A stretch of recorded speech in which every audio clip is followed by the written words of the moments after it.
Les damos la bienvenida a su espacio derechocrítico.sb, siempre con Salvador Meléndez y Julio Oseguera. Amigos, aprovechamos esta ocasión para informarles que hemos hecho una alianza, derechocrítico.sb y la revista Derecho y Negocios, para que estos videos los puedan apreciar, puedan ver en sus redes sociales.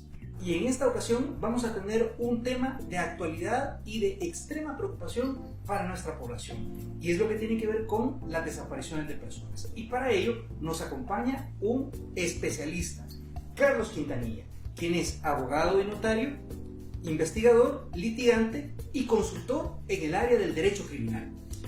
Precisamente, sabemos que hay ciertos temas de actualidad que vienen a modificar lo que nosotros podemos comprender sobre el tema de la privación de libertad y desaparición de personas. Y por eso atenderemos este tema para ustedes. Ok, Carlos, un gusto que estés con nosotros. Sabemos que ha habido un cambio en la titularidad del Ministerio de Seguridad y Justicia. Tenemos el tema de que en esta conferencia se habló de la disminución de homicidios, pero que ha habido un aumento en el fenómeno de los desaparecidos. También se habló algo muy concreto sobre posibles reformas a estos temas. ¿Cuál es tu opinión de todo? Bien, primeramente les agradezco la invitación. Es un gusto para mí estar aquí compartiendo este tema, un tema de alta trascendencia para nuestra sociedad salvadoreña. Y pues bien, en relación a la pregunta que se me hace, efectivamente, Salvador, ahora ha vuelto el boom, llamémoslo de esa manera. Yo soy de la opinión que esto no es nuevo. Si volvemos un poquito a las noticias aquellas de unas fosas clandestinas allá en Ilopango, recordarán claramente que esto no es nuevo. Este es un fenómeno que se ha venido dando gracias a que, bueno, antes recordábamos cómo encontrábamos a las personas desmembradas, cuestiones también lamentables, pero luego como que el modo de operar de estas estructuras se modificó un poco, ¿verdad? Ahora ya no encontramos muchos de los cuerpos tirados en un parque, por ejemplo, sino que se desaparecen y luego nadie sabe dónde se encuentran. Entonces, lo que sí es cierto es que gracias a la crisis sanitaria, este tema tuvo una baja en cuanto a la información, porque obviamente todo se asignó para el tema de la salud de las personas, que obviamente también es de alta trascendencia.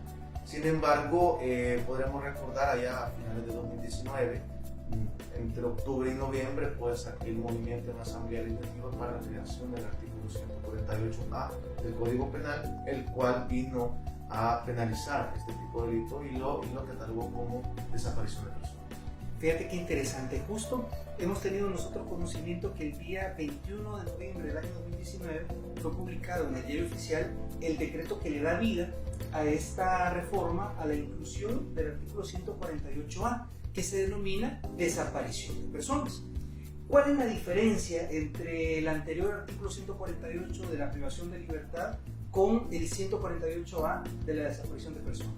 Sí, conforme a esta nueva forma de operar de las estructuras, en su momento el Código Penal se quedó sin la posibilidad de poder darle cobertura a esta acción criminal. ¿Por qué? Porque se dice bien, el 148 del Código Penal habla de la privación de libertad.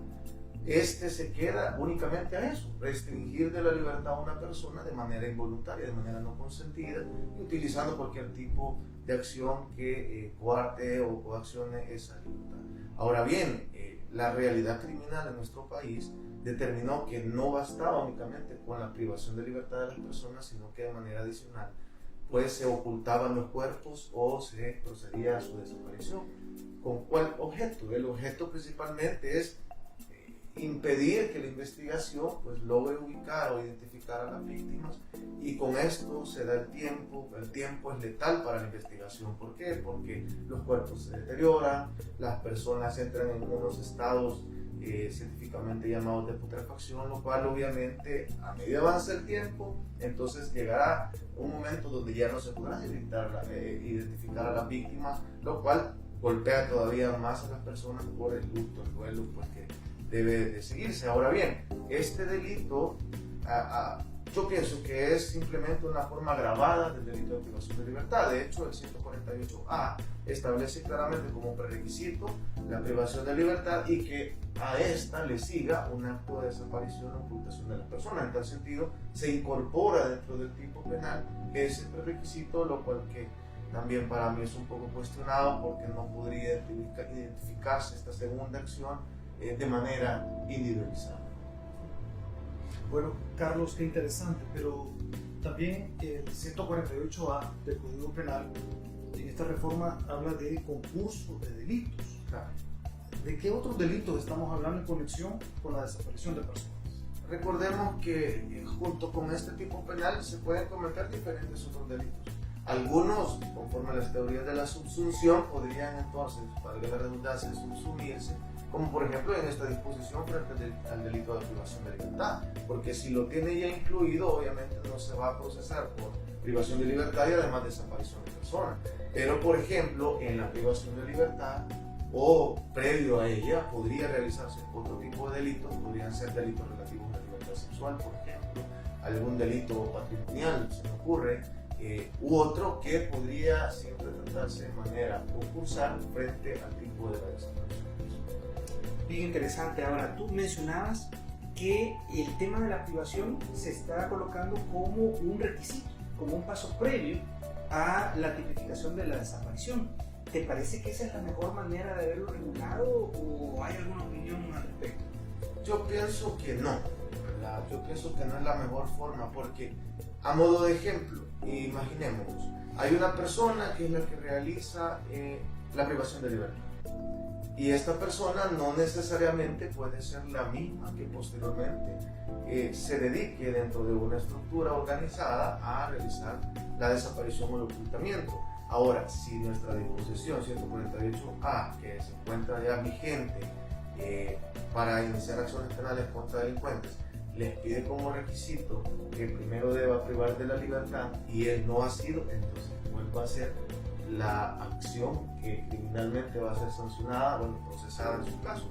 Aquí obviamente siempre aquella línea fronteriza con, por ejemplo, el fraude procesal, porque el fraude procesal hay algunas acciones sobre la obstaculización que se puede realizar en cuanto a la investigación. Sin embargo, también tiene su línea fronteriza porque debe haberse iniciado una investigación. Entonces, digamos que una persona que solo se dedica en su actuar a ocultar a la persona, pero no la privó de libertad, estaríamos entonces sosteniendo con alta probabilidad que no se le podría atribuir este tipo penal por ese requisito objetivo que establece el tipo. Bueno, Carlos, básicamente es una crítica a la norma vigente reformada, pero queremos saber nosotros como Derecho Crítico.sb, ¿verdad?, que es espacio de reflexión jurídica, ¿cuál sería una propuesta que tú pudieras hacer para tipificar este tipo de delitos? Es muy probable que lo que sucede es lo siguiente, Salvador y Julio. Este tipo penal tiene dos afectaciones a bienes jurídicos protegidos por el Estado. Lo que sí se decidió es incluirlo dentro de los delitos relativos a la libertad de la persona. ¿Por qué? Porque es esta persona la que es privada de libertad y luego es ocultada o desaparecida. Sin embargo, al menos en mi humilde opinión, pienso que también afecta a la administración de justicia. Porque la esencia principal en este delito es el hecho que, a pesar de una persona privada de libertad, luego es desaparecida, ¿y qué pasa con la familia de la víctima? ¿Qué pasa con los mecanismos de investigación del Estado? ¿Dónde va a ir a buscar la Policía Nacional Civil, por ejemplo? ¿Dónde va a ir a investigar el equipo de antropología forense de medicina legal?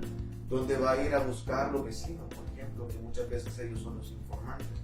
Entonces, probablemente también orientar este tipo penal como uno de los que perjudica la administración de justicia, pienso que podría ser una solución viable, aunque se tipifique de una manera diferente. Sería de hacer un buen análisis o ampliar el ya existente. Bueno, hasta ahora hemos abordado una aproximación de la normativa, ¿verdad? Conocemos el fenómeno, conocemos un poco algunos de los artículos que lo atienden, pero vale la pena que nosotros también nos preguntemos las instituciones, las entidades, cuáles son, primero, las que se involucran en ese tema y segundo, cómo lo están haciendo. Sí, es un tema muy complejo. De hecho, en la actualidad, bueno, así también allá 2019, 2020, teniendo una alta denuncia de las personas y una alta cantidad de víctimas, que no es lo mismo. Están un montón de personas desaparecidas que nadie ha denunciado y desconocemos esa cifra.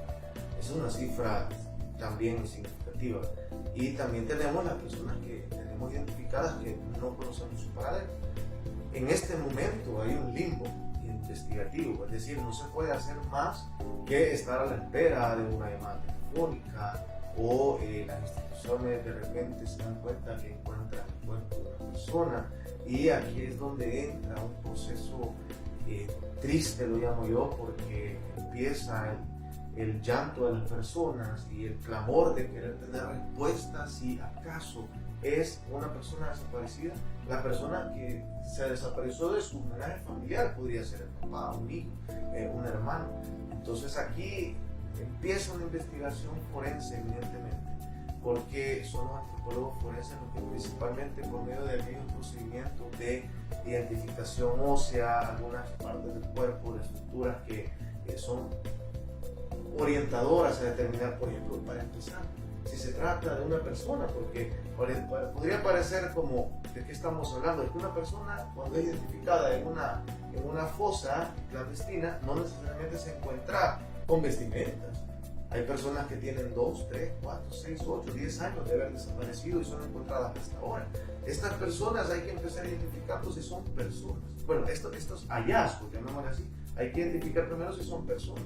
Luego, si se trata de sexo hombre o mujer, para empezar a colocarlos en aquellas listas de personas desaparecidas y empezar a ubicarlas. Luego, algunas evidencias, prendas personales que se mantengan a través del tiempo, anillos, por ejemplo, algunos collares, billeteras, algo que tenga una correlación con la información que dan los familiares a la hora de que la persona desapareció, cuál era la última ropas que vestía o prendas que utilizaba, y así características, por ejemplo, algunas cirugías dentales, algunas fracturas de algunos huesos que pueda ayudar. Imaginémonos eso. Luego, tratar de identificar a la persona e individualizarla con nombre y apellido. O sea, es una carrera enorme, lo cual necesita exigentemente de equipos grandes.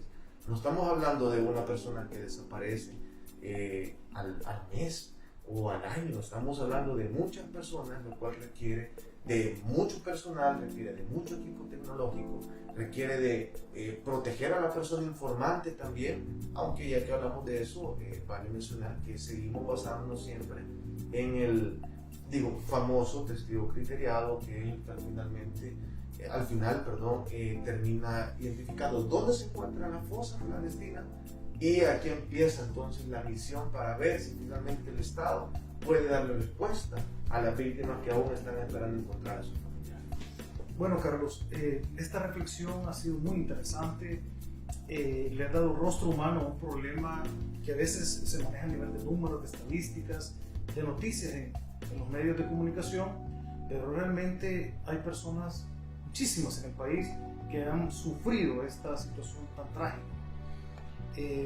Nosotros sabemos que hay por ahí un instituto de investigación forense, y hay otras, esta medicina legal y su institucionalidad, la Fiscalía General de la República y ahora con el Ministerio de Seguridad. Si tú fueras consultor o asesor de esta institucionalidad que te he mencionado, ¿cuáles son los consejos, recomendaciones o los famosos tips claves para que esto mejore en el país? Bien, principalmente, sí, conforme a ese centro de investigación forense, obviamente todo lo que sea bueno para colaborar con la investigación va a ser bienvenido, no para nosotros propiamente, sino para el pueblo salvadoreño, ¿verdad? Porque este centro, por ejemplo, va a colaborar con las ciencias de la investigación, principalmente de la Policía Nacional Civil.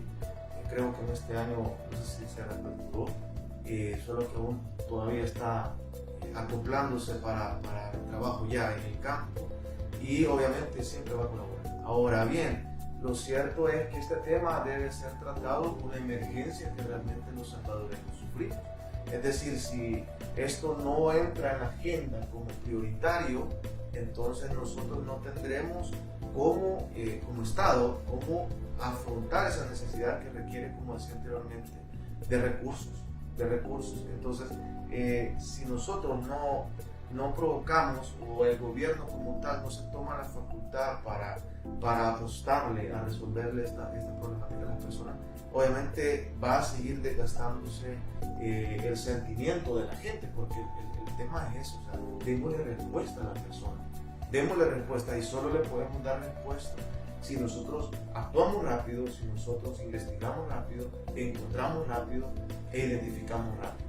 Ahora, a esto hay que agregar también, no siempre la población salvadoreña tiene esa apertura de decirle al Estado, señores, a mí me acaba de suceder esto, porque nuestra realidad también se ve en problemas aparejados, llamémosle así, porque estos eventos no siempre son esporádicos, sino que tienen a veces conexión con la misma problemática de, por ejemplo, la extorsión y otros temas que son familia de toda esa temática de la desaparición de personas. Pero si yo voy a denunciar de esta realidad a sabiendas que hay un antecedente que tiene que ver con estructuras criminales, crimen organizado, narcotráfico u otras, ¿qué seguridad tengo yo como denunciante que mañana yo voy a tener protección del Estado? Esto es un tema delicadísimo, y es muy probable que si hubiese una cobertura sobre esto, la estadística fuera más alta, porque acuérdense que la estadística está conforme a la información. Si nosotros no tenemos la información, entonces ya tenemos nosotros la cifra oscura. Descubrir un poco las verdaderas raíces del fenómeno, ¿verdad? Y realmente sobre qué estamos parados. Ha sido un tema bastante interesante, Carlos. De verdad que nosotros te agradecemos por haberle dado tanto el lado técnico como el lado humano a este fenómeno, ¿verdad? Mucho más allá de los números, mucho más allá de las críticas de repente políticas. Aquí hay una verdadera necesidad que la población está sintiendo, ¿verdad? Así que te agradecemos bastante el espacio, el tiempo que te has tomado para ello, y quisiéramos preguntarte si hay algunas palabras finales que quisieras dirigir a nuestros colegas. Bueno, finalmente quiero dar mi fraterno agradecimiento a este equipo de Derecho Crítico SB. Realmente los admiro, amo Salvador Julio. Creo que este tipo de espacios fomentan mucho. Sabemos que los televidentes, muchos colegas, por cierto, a quienes se les saluda también, mucha cortesía, y otras personas interesadas en estos temas, muchas también que quieren respuestas de estos temas, que están siendo víctimas. Siempre es bueno aprender un poquito más de esto, y pues para mí será un enorme placer ampliarnos, porque el espacio a veces es muy corto. Quisiéramos que esto fuera extenso, pero por lo menos en lo poquito, con la humildad de este servidor y con el agradecimiento de estos grandes colegas, pues les doy las gracias. Carlos, perdón, ¿se te puede seguir en redes? ¿Cómo te encontramos? Claro que sí, principalmente por Facebook. Ahí es donde trato de hacer mis espacios individuales.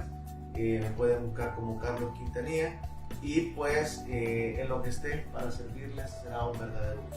Excelente. Bueno, de nuevo agradecerte el tiempo, el espacio, las explicaciones humanas, técnicas que hemos recibido, y con esto no nos queda más que, como siempre, recomendarles: fórmense con pasión y ejerzan con amor.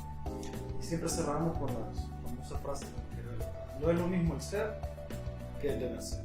Gracias y bendiciones totales. Para servirles.